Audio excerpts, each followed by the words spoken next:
Dentro de la conducta humana, la capacidad de socializar ha sido parte fundamental para el progreso, teniendo como consecuencia la formación de comunidades, estados, naciones y países, cuyo fin es mantener el orden mediante leyes que propicien el bien común, hablando actualmente. Sin embargo, esta transición cuenta con una lucha dialéctica que conlleva que siempre exista inconformidad por parte de minorías que se sientan reprimidos, o bien cuenten con pensamientos que los mantengan en contra de la normatividad de la sociedad. Es por ello que los movimientos sociales entran a la acción ante la búsqueda de un cambio y transformación que propicien a cumplir la visión del movimiento junto a sus principios. Dichos movimientos pueden empezar por una buena causa, que en cierto lapso termine siendo mala, o igual, que empiece siendo una mala causa y termina siendo una buena. Ante estos movimientos siempre habrá un líder o líderes que profesen sus ideales, mediante técnicas que engloban el uso de la retórica y oratoria, esperando como consecuencia que la gente que los oiga o los lea se identifique ante estas nuevas formas de pensar. Es por ello que dentro de estos movimientos el adoctrinamiento es un proceso fundamental,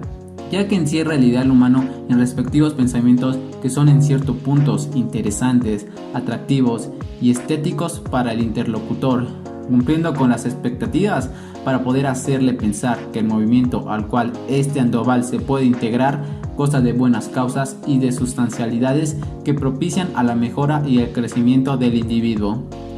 No niego que mediante esta forma en la cual uno pierde su individualidad, la colectividad pasa a ser los pilares del movimiento, enfrascando a los individuos a dogmas que pueden ser en cierta medida irracionales y que confrontan a los derechos de los mismos, teniendo como resultado una estructura que corresponde de forma radical a vivir solo para el grupo, organización o movimiento. Un ejemplo de ello es el reclutamiento de personas con el fin de luchar a muerte por el propósito de una nación, imperio o grupo armamentista. No por nada en el transcurso de la historia, multitud de guerras se llevaban a cabo, en las cuales los propósitos de algunas de estas eran obtener un dominio mundial, como el caso de Hitler y la Segunda Guerra Mundial, o Alejandro Magno y el Imperio Griego. En cambio, otras guerras intentaban armar riñas con dioses. Uno de estos fue Calígula y su grupo de gente apuñalando el mar, y todo para demostrar su poder ante la gente. Diferentes propósitos y todos guiados al uso de gente como recurso para cumplirlos. Por muy ridículos que fueran, la gente estaba dispuesta a ser usada como instrumentos, a dar su vida. Esto pasa principalmente porque, entre esta minoría, la pluralidad de pensamientos es mínima. Constan de conocimientos mediáticos proporcionados por el Estado o por el monopolio de los medios de comunicación, formando personas con poco carácter y con poca idiosincrasia, haciéndolos más vulnerables ante las posibles manipulaciones por parte de los líderes del movimiento. Consecuentemente, estas personas muy difícilmente se cuestionan la ética, propósito y el bienestar que propicia en ellos el seguir y defender estas causas, formulando en ellos ideas absolutas que gozan de poco carácter racional, que a decir verdad, si se pusieran a reflexionar de verdad, podrían discernir, salir e incluso estar en contra de dichos movimientos, basándose en la dialéctica propia que engloba ahora un ideal mucho más allá del movimiento. En tanto que el movimiento goce de individuos de gran carácter, de razonamiento suficiente, poco o mucho se tendría que analizar, no descartando la posibilidad de saber si el fin del movimiento busca el bienestar de unos cuantos o bien de todos los integrantes. Sin embargo, ante la diversidad de movimientos, es propio mencionar unos muchos más altos que otros, no solo intelectualmente, también socialmente, económicamente y, por qué no, históricamente, superando en creces movimientos totalmente violentos, irracionales, peligrosos y dañinos para el bienestar de la sociedad. Ante esto, quiero clasificar de manera adecuada y remitiendo a la idea de José Ingenieros, la división entre los hombres. Por un lado tenemos al inculto mediocre, cuyo papel es ser la sombra de la sociedad, aquel que vive sin saber vivir. Por otro lado tenemos a su antagonista, el idealista, el hombre culto, el racional y la luz del sendero al que todos en su momento estuvimos o bien estamos. Pero, ¿por qué mencionar esto? Precisamente porque en los movimientos los integrantes otorgan parte de sus cualidades para llevar a cabo los procesos que conllevan a cumplir el fin de la organización. No es de sorprenderse que movimientos como el Ku Klux Klan gocen de propósitos mediocres, de extremismos irracionales, de principios xenofóbicos, racistas y anticapitalistas, siendo un grupo terrorista el cual predispone su voluntad sobre las demás de manera violenta y opresora. La manipulación por parte de los líderes de esta secta fue tan grande que conllevó a un lavado de cerebro, puesto que en la mayoría de ocasiones, al reclutar personas, pedían un incentivo, se quedaban el dinero y mediante técnicas de manipulación se iban con los bolsillos llenos, y los integrantes, confundidos pero con vestimentas, también eran incentivados por el goce que esta organización les hacía creer que en este caso era hacer la supremacía blanca. Situaciones como estas pasan por el aprovechamiento de esta clase de personas que comúnmente necesitan unirse ante un grupo para poder presenciar una identidad que nunca se les fue desarrollada en la juventud.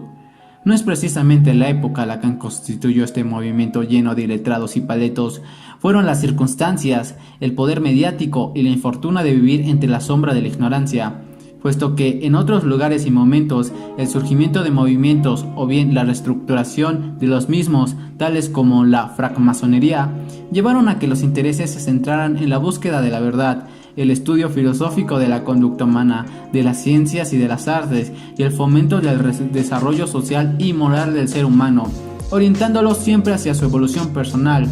Uno de sus integrantes, el cual admiro y aprecio mucho, es Mozart, un genio dentro de un movimiento para genios.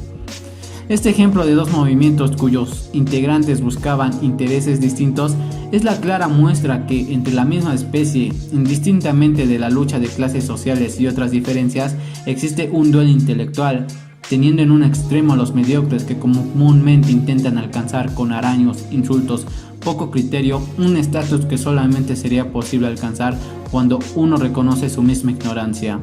puesto que ese, al ser el primer paso, posibilita a salir del dogmatismo entregado por terceros. Como consecuencia, el idealista goza de actitudes que normalmente aplaude y admira, como la creatividad, el progreso, la disertación entre lo que los otros dicen y lo que los otros piensan, siendo mayormente alguien que para sentirse elevado solo tiene que mirar hacia abajo y nunca hacia arriba. Dos seres distintos no pueden pensar igual. Al primer hombre se le es mucho más fácil moldear, manipular, hacerlo mecánico e instructivo, cuya remuneración a veces puede ser dinero o una satisfacción creada por el grupo por haber sido partícipe de este. En cambio, al segundo hombre se le es mucho más difícil controlar, constantemente busca alternativas que conllevan al verdadero crecimiento personal mediante la filosofía y otros aspectos que consolidan su vida, haciéndolo crítico y comúnmente recesivo ante ideologías que en algún momento se les fue impuesta a la fuerza, como la religión, la introducción a un determinado partido político, la influencia en gustos particulares como las bellas artes, la implantación de una ética correspondiente a otras personas. Esa rebeldía conlleva una nueva transvaloración de los valores, determinando qué le es beneficioso o qué no, constituyendo una verdadera idiosincrasia, la cual lo vuelve mucho más difícil de dominar, sobrepasando por los dogmas comunes de la sociedad. La persona que se libera de la cadena y presión predispuesta por padres, maestros, el Estado u alguna organización que espera que sirvamos como meramente instrumentos. Esa persona es la persona idealista. Sabiendo cómo se comportan los movimientos sociales y que fungen como la concentración de masas para un propósito determinado y que su fin a veces es meramente personal, se me haría muy interesante compartir la perspectiva de movimientos actuales y tal vez antiguos que corresponda a ver lo más objetivo que pueda la manera en la que operan. Es por ello que quiero dar inicio a una serie de videos que a base de respeto y opinión propia, que bien pueden ignorar, contradecir o aceptar,